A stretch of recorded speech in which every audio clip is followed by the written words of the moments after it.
Fáilte over Corja, my name is Mr. O'Sullivan. Drochaimsir an Gheimhridh Ardleibhil.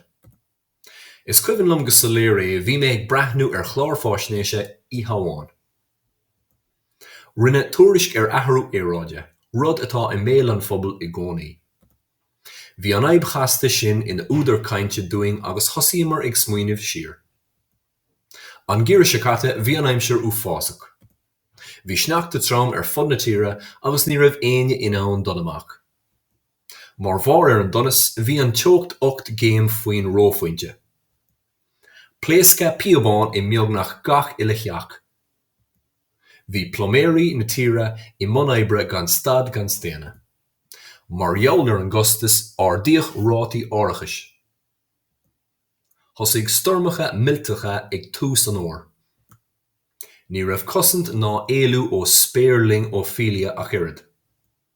Rinne an ghaoláidir an túfás damáiste i ngach cearn den tír. Ardíoch léibhéal na nimhneacha i gcathracha éagsúla. Tharla tiltte i gCorcaigh agus i Mbaile Átha Cliath, bhí tithe agus siopaí luite. Mar thomhlófá bhí na seirbhísí éigeandála cruógach.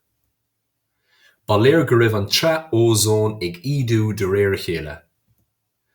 Tuis go raibh an teas ag méadú hí na cnapáin oighear á leá. Is fíor don seanachal, luit a lámha féin ar an ghearbhach.